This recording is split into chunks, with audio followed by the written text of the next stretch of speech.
Yarada beach. ভাইজ্যাগে আমার দেখা সব থেকে সুন্দর সি বিচ হলো এই ইয়ারাদা বিচ। কেনই বা আমি বলছি এই বিচটা এত সুন্দর, তা আপনারাও যখন পুরো ভিডিওটি দেখবেন আপনারাও বুঝতে পারবেন।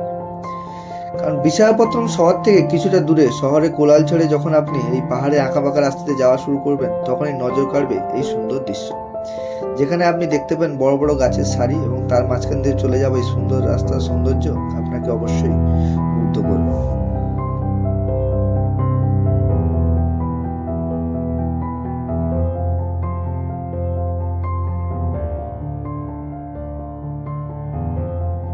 এই সুন্দর পাহাড়ি রাস্তা দিয়ে খানিকটা এগোলেই মনে পড়ে গেল পুরীর সেই ঐতিহাসিক বাঁক, যেখানে আমরা প্রথম সমুদ্রের দর্শন পাই। ঠিক তেমনই হলো এই বাঁকটি।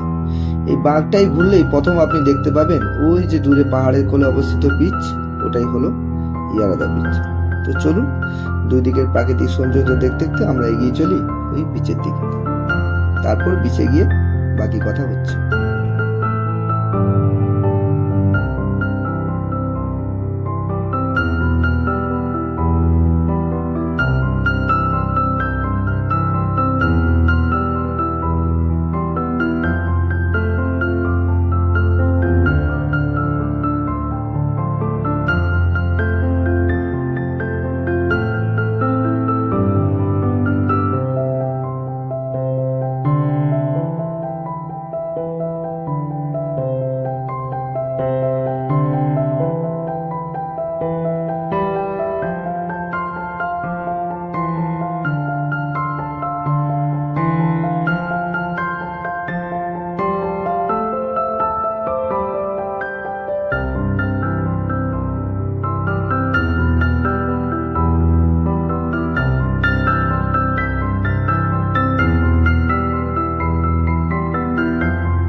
তো ফাইনালি আমি এখন ইয়ারাদা বিচের কাছে পৌঁছে গেছি। তো এবার চলুন আপনাদের গিয়ে বিচের কাছে গিয়ে একটু দেখাই যে বীজটি কেমন। তো বিচে যখনই প্রথমে পৌঁছলাম তো প্রথমে এই কচ্ছপটি দেখতে পেলাম, কিন্তু কচ্ছপটি মরা ছিল।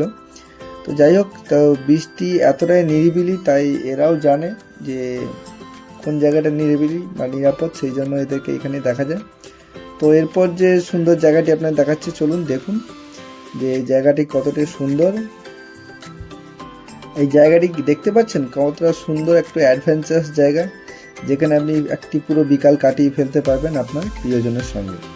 আর পুরোটাই একটা ছোট্ট গ্রামের কোলে অবস্থিত এই বীজটি, আর পুরো নিরিবিলি, আর এর সঙ্গে পুরো পাহাড়ের লাগোয়া এই বীজটি। তো আপনারা যখনই বিশাখাপত্তনম আসবেন অবশ্যই বীজে ভিজিট করবেন, তো খুবই ভালো লাগবে আপনাদের। তো চলুন ভিডিওটি দেখতে থাকুন এবং এনজয় করুন।